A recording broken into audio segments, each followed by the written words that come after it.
शिव पूजन की सर्वोत्तम विधि का वर्णन। संपूर्ण शिव पुराण। आप सभी से अनुरोध है कि यदि आप इन वीडियोस को लाइक, शेयर या सब्सक्राइब नहीं भी कर सकते तो इन्हें पूरा अवश्य सुनें और लाभान्वित हों।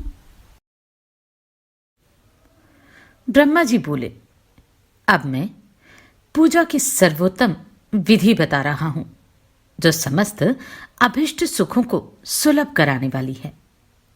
हे देवताओं तथा ऋषियों, आप लोग ध्यान देकर सुने।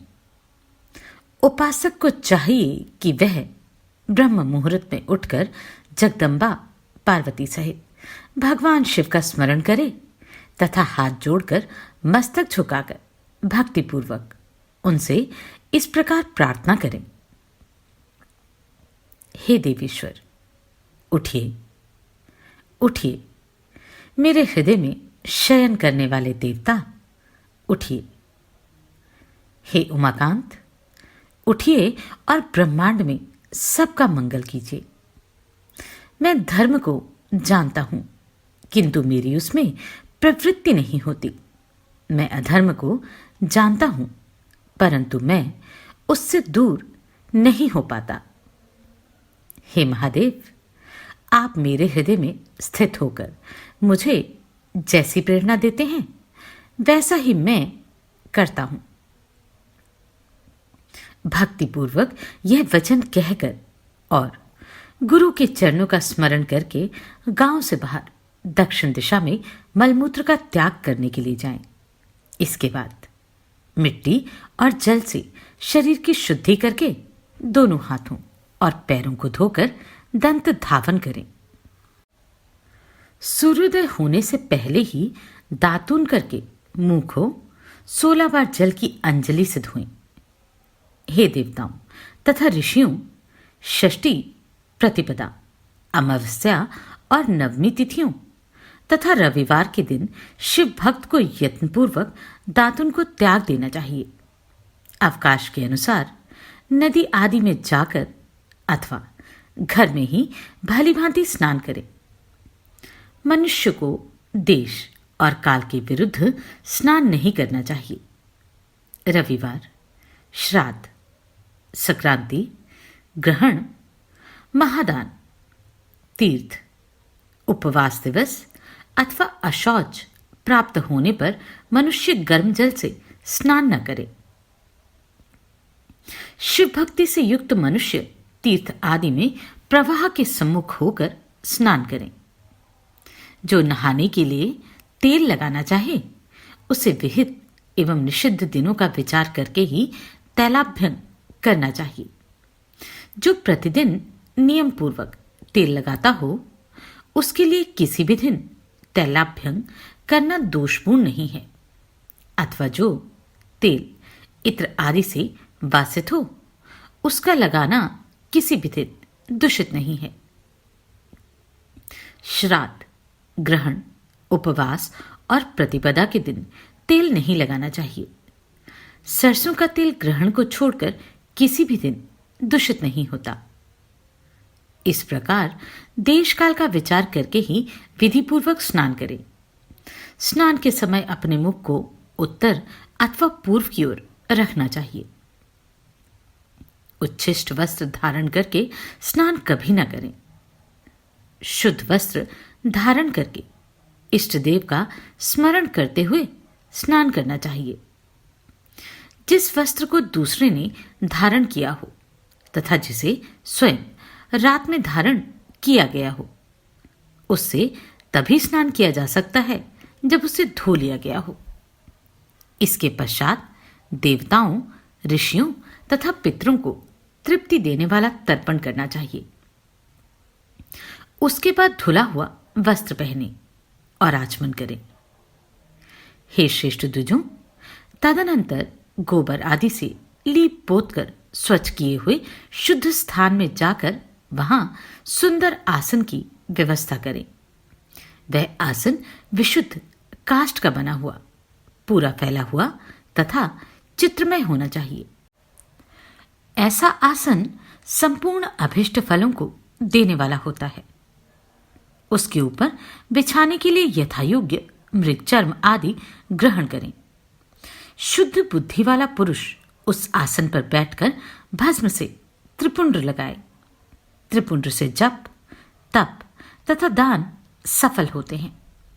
भस्म के अभाव में त्रिपुंड का साधन जल आदि बताया गया है।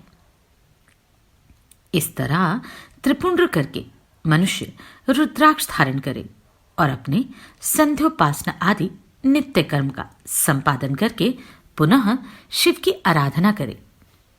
तत्पश्चात 3 बार मंत्रपूर्वक आचमन करे अथवा गंगा बिंदु ऐसा उच्चारण करते हुए 1 बार आचमन करे। तत्पश्चात वहां शिव की पूजा के लिए अन्न और जल लाकर रखे। दूसरी कोई भी जो वस्तु आवश्यक हो उसे यथाशक्ति जुटाकर अपने पास रखें। इस प्रकार पूजन सामग्री का संग्रह करके वहां धैर्य धारण करके जल, गंध और अक्षत से युक्त एक अर्घ्य पात्र लेकर उसे दाहिने भाग में रखें। उससे उपचार की सिद्धि होती है। फिर गुरु का स्मरण करके उनकी आज्ञा लेकर विधिवत सकाम संकल्प करके पराभक्ति से सपरिवार शिव का पूजन करें। एक मुद्रा दिखाकर सिंदूर आदि उपचारों द्वारा सिद्धि बुद्धि सहित विघ्नहारी गणेश का पूजन करें। लक्ष्य और लाभ से युक्त गणेश जी का पूजन करके उनके नाम के आदि में प्रणव तथा अंत में नमः जोड़कर नाम के साथ चतुर्थी विभक्ति का प्रयोग करते हुए नमस्कार करें। यथा ओम गणपतये नमः अथवा ओम लक्ष्य लाभयुताय सिद्धि बुद्धि सहिताय गणपतये नमः। तदनंतर उनसे क्षमा प्रार्थना करके पुनः भाई कार्तिकेय सहित गणेश जी का पराभक्ति से पूजन करके उन्हें बारंबार नमस्कार करें।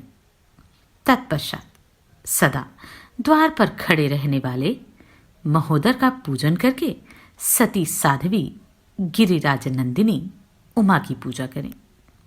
चंदन, कुमकुम तथा धूप द्वीप आदि अनेक उपचारों तथा नाना प्रकार के नैवेद्यों से शिवा का पूजन करके नमस्कार करने के पश्चात साधक शिव जी के समीप जाएं। यथासंभव अपने घर में मिट्टी, सोना, चांदी, धातु या अन्य द्रव्य, पारे आदि की शिव प्रतिमा बनाएं और उसे नमस्कार करके भक्तिपरायण होकर पूजा करें।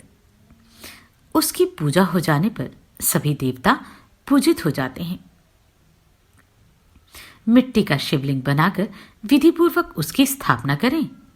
अपने घर में रहने वाले लोगों को स्थापना संबंधी सभी नियमों का सर्वथा पालन करना चाहिए। भूत शुद्धि करके प्राण प्रतिष्ठा करें। शिवालय में दिक्पालों की भी स्थापना करके उनकी पूजा करें। घर में सदा मूल मंत्र का प्रयोग करके शिव की पूजा करनी चाहिए। घर में द्वारपालों की पूजन का सर्वथा नियम नहीं है, क्योंकि घर में जिस शिवलिंग की पूजा की जाती है उसमें सभी देवता प्रतिष्ठित रहते हैं। घर पर होने वाली शिव की पूजा के समय अंगों सहित तथा सपरिवार उन सदाशिव का आवाहन करके पूजन किया जाए, ऐसा कोई नियम नहीं है। भगवान शिव के समीप ही अपने लिए आसन की व्यवस्था करें। उस समय उत्तराभिमुख बैठकर आचमन करें। उसके बाद दोनों हाथों का प्रक्षालन करके प्राणायाम करें। प्राणायाम काल में मनुष्य की मूल मंत्र की 10 आवृत्तियां करनी चाहिए। हाथों से 5 मुद्राएं दिखाएं। यह पूजा का आवश्यक अंग है। इन मुद्राओं का प्रदर्शन करके ही मनुष्य पूजा विधि का अनुसरण करे। तदनंतर वहां दीप निवेदन करके गुरु को नमस्कार करे और पद्मासन या भद्रासन बांधकर बैठे अथवा उत्तानासन या पर्यकासन का आश्रय लेकर सुखपूर्वक बैठे और पुनः पूजन का प्रयोग करें। पुराने समय में तो पत्थर की बटियों की ही श्रद्धापूर्वक पूजा करके लोग भवसागर से पार हो जाते थे। यदि वे शुद्ध रूप में स्वयमेव घर में विद्यमान है तो उसके लिए कोई नियम की आवश्यकता नहीं है। तत्पश्चात अर्घ्य पात्र से उत्तम शिवलिंग का प्रक्षालन करें। मन को भगवान शिव से अन्यत्र ना ले जाकर पूजा सामग्री को अपने पास रखकर निम्नांकित मंत्र समूह से महादेव जी का आवाहन करें,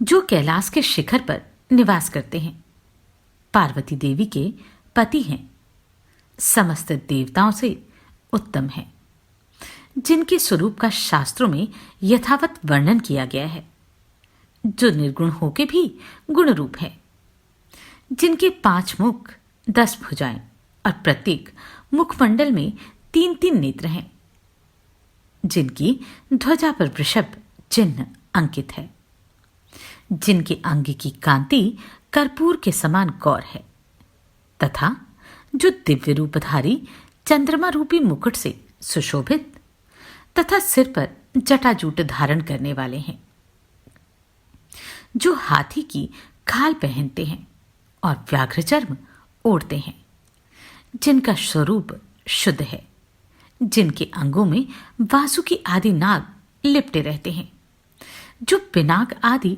आयुध धारण करते हैं, जिनके आगे 8 सिद्धियां निरंतर नृत्य करती रहती हैं, भक्त समुदाय जय जयकार करते हुए जिनकी सेवा में लगे रहते हैं, दुस्सह तेज के कारण जिनकी ओर देखना भी कठिन है, जो देवताओं से सेवित हैं, जो संपूर्ण प्राणियों को शरण देने वाले हैं, जिनका मुखारविंद प्रसन्नता से खिला हुआ है, वेदों और शास्त्रों ने जिनकी महिमा का यथावत गान किया है, विष्णु और ब्रह्मा भी सदा जिनकी स्तुति करते हैं तथा जो भक्त वत्सल हैं, उन परमानंद स्वरूप शिव का मैं आवाहन करता हूं।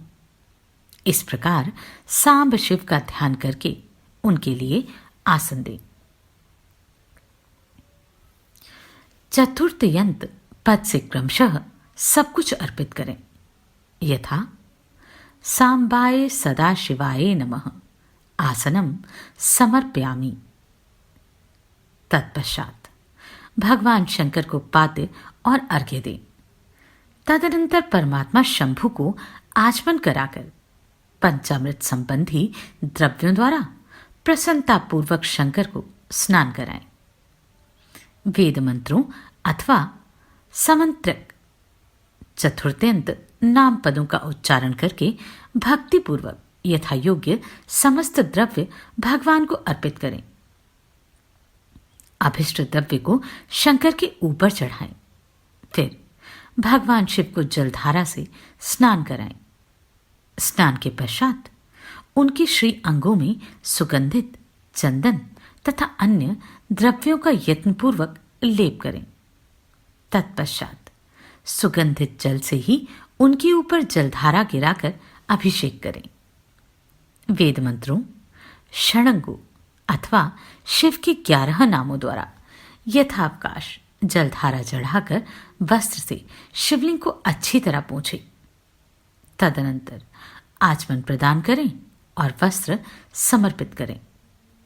नाना प्रकार के मंत्रों द्वारा भगवान शिव को तिल, जौ, गेहूं, मूंग और उड़द अर्पित करें। फिर 5 मुख वाले परमात्मा शिव को पुष्प चढ़ाएं। प्रत्येक मुख पर ध्यान के अनुसार यथोचित अभिलाषा करके कमल, शतपत्र, शंख पुष्प, कुश पुष्प, धतूर, मंदार, द्रोण पुष्प, तुलसी दल तथा बिल्व पत्र के द्वारा पराभक्ति के साथ भक्तवत्सल भगवान शंकर की विशेष पूजा करें। अन्य सब वस्तुओं का अभाव होने पर शिव को केवल बिलपत्र ही अर्पित करें। बिलपत्र समर्पित होने से शिव की पूजा सफल होती है। तत्पश्चात सुगंधित चूर्ण तथा सुवासित उत्तम तैल, इत्र आदि विविध वस्तुएं बड़े हर्ष के साथ भगवान शिव को अर्पित करें। तदनंतर प्रसन्नतापूर्वक गूगल और अगरू आदि से धूप निवेदन करें। तदनंतर शंकर जी को घृतपूर्ण दीपक दें। इसके बाद निम्न मंत्रों से भक्तिपूर्वक पुनः अर्घ्य दें और भक्तिभाव से वस्त्र द्वारा उनके मुख का मार्जन करें। हे शंकर, आपको नमस्कार है।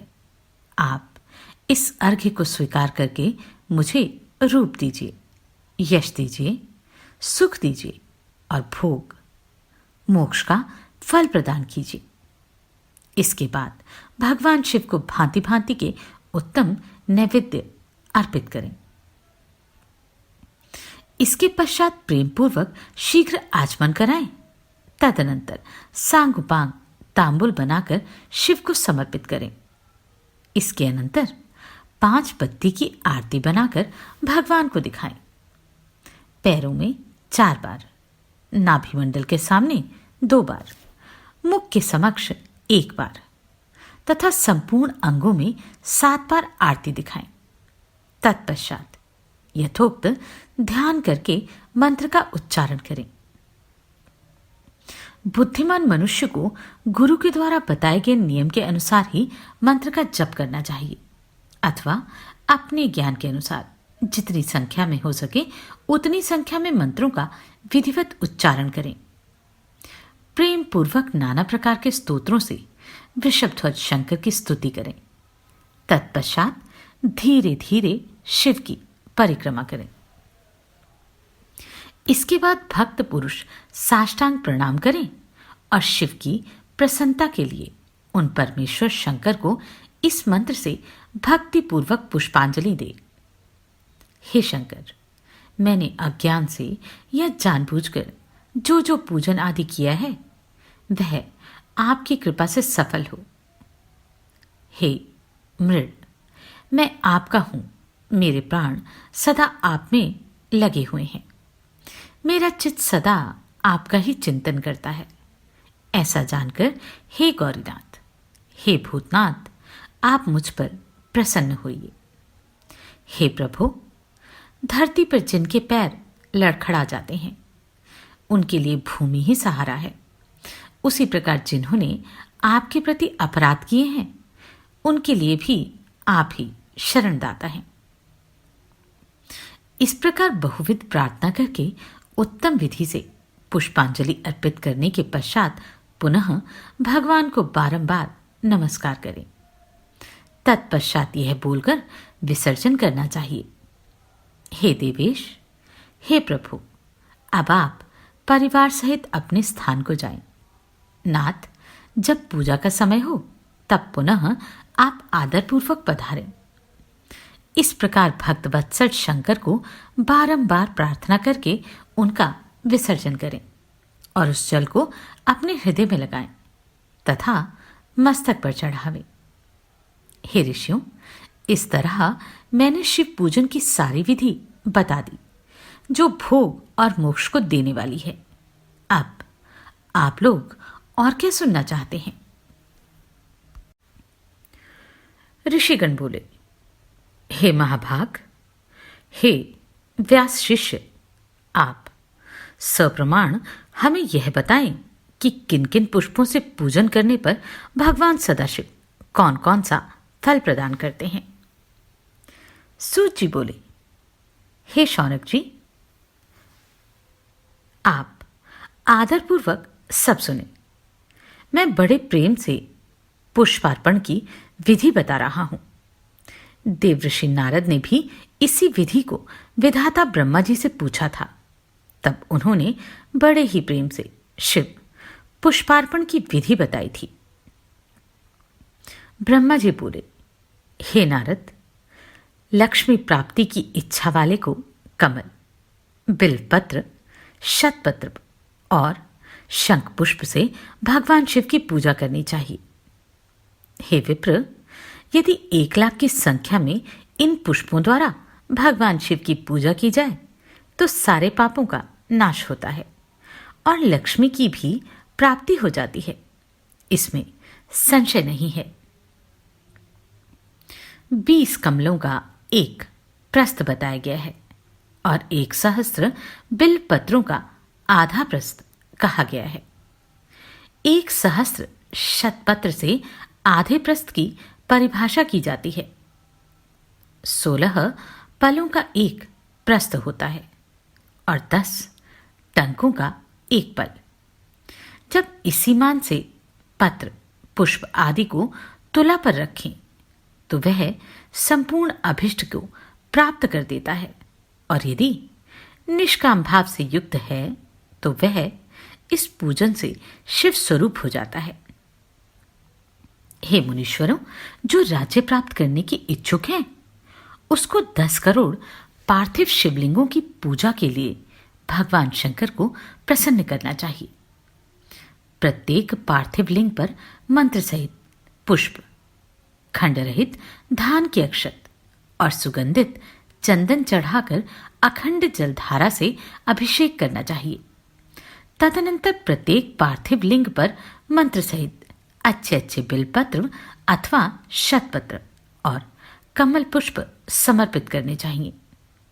प्राचीन ऋषियों ने कहा है कि यदि शिवलिंग पर शंख पुष्पी के फूल चढ़ाए जाएं तो इस लोक और परलोक में सभी कामनाओं का दिव्य फल प्राप्त होता है। धूप, द्वीप, नैवेद्य, अर्घ्य, आरती, प्रदक्षिणा, नमस्कार, क्षमा प्रार्थना और विसर्जन करके जिसने ब्राह्मण भोजन करा दिया उसे भगवान शंकर अवश्य ही राज्य प्रदान करते हैं। जो मनुष्य सर्वश्रेष्ठ बनने का इच्छुक है वह उसके आधे अर्थात 5 करोड़ पार्थिव शिवलिंगों का यथाविधि पूजन करे। कारागार में पड़े मनुष्य को 1 लाख पार्थिव शिवलिंगों से भगवान शंकर की पूजा करनी चाहिए। यदि रोगग्रस्त हो तो उसे इस संख्या के आधे अर्थात 50,000 पार्थिव लिंगों से शिव का पूजन करना चाहिए।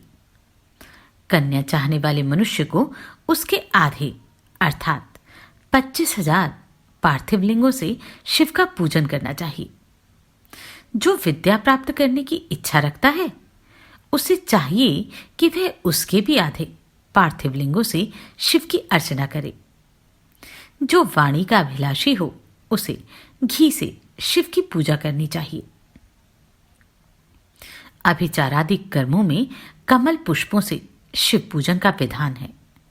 सामंत राजाओं पर विजय प्राप्त करने के लिए 1 करोड़ कमल पुष्पों से शिव का पूजन करना प्रशस्त माना गया है।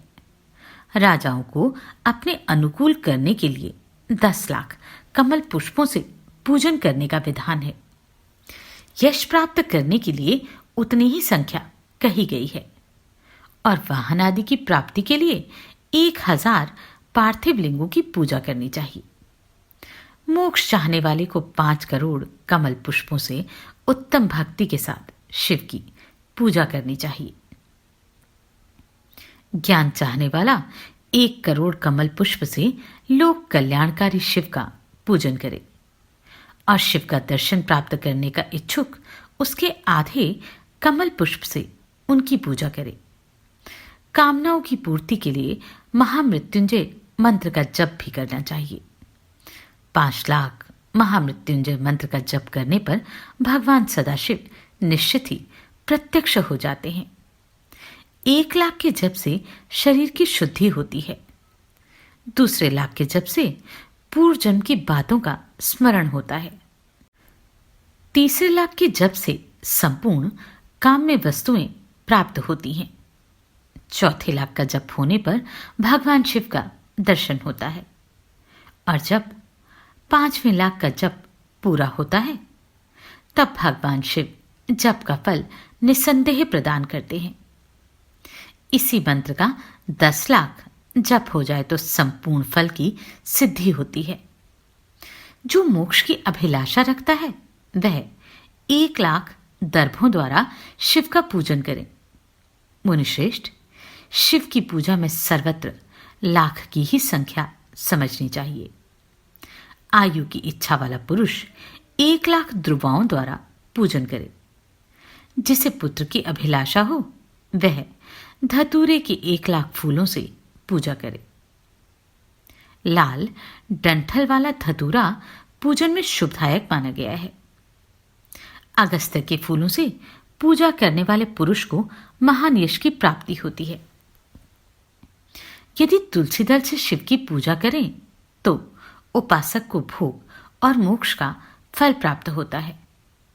लाल और सफेद मदार, अपामार्ग और कलहार के फूलों द्वारा पूजा करने से प्रताप की प्राप्ति होती है। अड़हुल के फूलों से की गई पूजा शत्रु विनाशक कही गई है। करवीर के 1,00,000 फूल यदि शिव पूजन के उपयोग में लाए जाएं तो वे यहां रोगों का उच्चाटन करने वाले होते हैं। बंदूक अर्थात गुल दोपहरिया के फूलों द्वारा पूजन करने से आभूषण की प्राप्ति होती है। चमेली से शिव की पूजा करके मनुष्य वाहनों को उपलब्ध करता है, इसमें संशय नहीं है। अलसी के फूलों से महादेव जी का पूजन करने वाला पुरुष भगवान विष्णु का प्रिय हो जाता है। शमी पत्रों से पूजा करके मनुष्य मोक्ष प्राप्त कर लेता है। बेला के फूल चढ़ाने पर भगवान शिव अत्यंत शुभ लक्षणा पत्नी प्रदान करते हैं। जूही के फूलों से पूजा की जाए तो घर में कभी अन्न की कमी नहीं होती। कनेर के फूलों से पूजा करने पर मनुष्य को वस्त्र संपदा की प्राप्ति होती है। सेंधुआरी या शैफालिका के फूलों से लोक में शिव का पूजन किया जाए तो मन निर्मल होता है। 1,00,000 बिल्व पत्रों से पूजन करने पर मनुष्य अपनी सारी कामनाओं को प्राप्त कर लेता है। हर श्रृंगार के फूलों से पूजा करने पर सुख संपत्ति की वृद्धि होती है।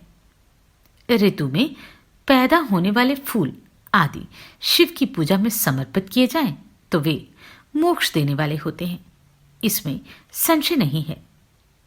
राई के फूल शत्रुओं के लिए अनिष्टकारी होते हैं। इन फूलों को 1,00,000 की संख्या में शिव के ऊपर चढ़ाया जाए तो भगवान शिव प्रचुर फल प्रदान करते हैं। चंपा और केवड़े को छोड़कर अन्य कोई ऐसा फूल नहीं जो भगवान शिव को प्रिय ना हो। अन्य सभी पुष्पों को समर्पित करना चाहिए। हे सत्तम, अब इसके अनंतर शंकर के पूजन में धान्यों का प्रमाण तथा उनके अर्पण का फल, यह सब प्रेम पूर्वक सुनिए। हे विप्र, महादेव जी के ऊपर परम भक्ति से अखंडित चावल चढ़ाने से मनुष्यों की लक्ष्मी बढ़ती है। 6.5 प्रस्थ और 2 पल भर चावल संख्या में 1,00,000 हो जाते हैं, ऐसा लोगों का कहना है। रुद्र प्रधान मंत्र से पूजा करके भगवान शिव के ऊपर बहुत सुंदर वस्त्र चढ़ाएं और उसी पर चावल रखकर समर्पित करें तो उत्तम है। तत्पश्चात उसके ऊपर गंध, पुष्प आदि के द्वारा एक श्रीफल चढ़ाकर धूप आदि निवेदन करें तो पूजा का पूरा फल प्राप्त होता है। प्रजापति देवता से चिन्हांकित 2 चांदी के रुपए अथवा मास संख्या से उपदेष्टा को दक्षिणा देनी चाहिए, अथवा यथाशक्ति जितनी दक्षिणा हो सके उतनी दक्षिणा बताई गई है। वहां शिव के समीप 12 ब्राह्मणों को भोजन कराएं। इससे मंत्र पूर्वक सांगोपांग लक्ष्य पूजा संपन्न होती है। जहां 100 मंत्र जपने की विधि हो वहां 108 मंत्र जपने का विधान बताया गया है। 1,00,000 पल तिलों का अर्पण पातकों का नाश करने वाला। 11 पल में 1,00,000 की संख्या में तिल होते हैं। तिल द्वारा अपने कल्याण के लिए पूर्व की भांति पूर्वोक्त विधि से शिव की पूजा करनी चाहिए। इस अवसर पर मनुष्य को ब्राह्मणों को भोजन कराना चाहिए। इससे महापातकजन्य दुख निश्चित ही दूर हो जाते हैं। इसी प्रकार 1,00,000 यव से भी की गई शिव की पूजा उत्तम कही गई है। 8.5 प्रस्थ और 2 पल अर्थात 8.5 से 13 माशा यव प्राचीन परिमाण के अनुसार संख्या में 1,00,000 यव के बराबर होते हैं। मुनियों ने यव के द्वारा की गई पूजा को स्वर्ग का सुख प्रदान करने वाली बताया है। फल प्राप्ति के इच्छुक लोगों को यव पूजा करने के पश्चात ब्राह्मणों के लिए प्रजापति देवता के द्रव्यभूत चांदी के रुपए भी दक्षिणा रूप में देने चाहिए। गेहूं से भी की गई शिव पूजा प्रशस्त है। यदि 1,00,000 गेहूं से शिव की पूजा की जाए तो उसकी संतति की अभिवृद्धि होती है। विधानतः आधा द्रोण अर्थात 8 सेर परिमाण में गेहूं की संख्या 1,00,000 होती है। शेष विधान विधि पूर्वक करने चाहिए। 1,00,000 मूंग से पूजन किए जाने पर भगवान शिव सुख देते हैं। 7.5 प्रस्थ और 2 पल अर्थात 7.5 से 13 माशा भर मूंग संख्या में 1,00,000 होती है, ऐसा प्राचीन लोगों ने कहा है। इसमें 11 ब्राह्मणों को भोजन कराना चाहिए। प्रियंगु अर्थात काकुन के द्वारा धर्माध्यक्ष परमात्मा शिव की पूजा करने पर धर्म, अर्थ और काम की अभिवृद्धि होती है। वह पूजा सभी सुखों को देने वाली है। प्राचीन लोगों ने कहा है कि एक प्रस्थ में 1,00,000 प्रियंगु होते हैं। इसके अनंतर 12 ब्राह्मणों को भोजन कराना बताया गया है। राई से की गई शिव पूजा शत्रु विनाशक कही गई है। 20 पल अर्थात 30 मासा सरसों के 1,00,000 दाने हो जाते हैं। उन 1,00,000 सरसों के दानों से की गई शिव की पूजा निश्चित ही शत्रु के लिए घातक होती है। ऐसा कहा गया है कि अरहर की पत्तियों से शिव को सुशोभित करके उनका पूजन करना चाहिए। शिव की पूजा करने के पश्चात 1 गौ और 1 बैल का दान करना चाहिए। मारीची अर्थात काली मिर्च से की गई शिव की पूजा शत्रु का नाश करने वाली बताई गई है। अरहर की पत्तियों से रंग करके शिव की पूजा करनी चाहिए। यह पूजा नाना प्रकार के सुख एवं सभी अभिष्ट फलों को देने वाली है। हे मुनि सत्तम, शिव पूजा में इस प्रकार से प्रयुक्त धान्यों का परिमाण तो हमने आप लोगों को बता दिया। हे मुनीश्वर, अब प्रेम पूर्वक 1,00,000 पुष्पों का परिमाण भी सुने। सूक्ष्म मान को प्रदर्शित करने वाले व्यास जी ने एक प्रस्थ में शंख पुष्पी के पुष्पों की संख्या 1,00,000 बताई है। 11 प्रस्थ में चमेली के फूलों का मान 1,00,000 कहा गया है। इतना ही जूही के फूलों का मान है और उसका आधा राई के फूलों का मान होता है। मालती के 1,00,000 फूलों का पूर्ण मान 20 प्रस्थ है। तिल के पुष्पों का मान मल्लिका के मान की अपेक्षा 1 प्रस्थ कम है। कनेर के पुष्पों का मान तिल के पुष्पों के मान का तिगुना कहा गया है। पंडितों ने निर्गुंडी के पुष्पों का भी उतना ही मान बताया है। केवड़ा, शिरीष तथा बंधुजी अर्थात दोपहरिया के 1,00,000 पुष्पों का मान 10 प्रस्थ के बराबर होता है। इस तरह अनेक प्रकार के मान की दृष्टि में रखकर सभी कामनाओं की सिद्धि के लिए तथा मुक्ति प्राप्त करने के लिए कामना रहित होकर शिव की पूजा करनी चाहिए। अब मैं जलधारा पूजा के महान फल को कह रहा हूं, जिसके श्रवण मात्र से ही मनुष्य का कल्याण हो जाता है। भक्ति पूर्वक सदाशिव की विधिवत पूजा करने के पश्चात उन्हें जलधारा समर्पित करें।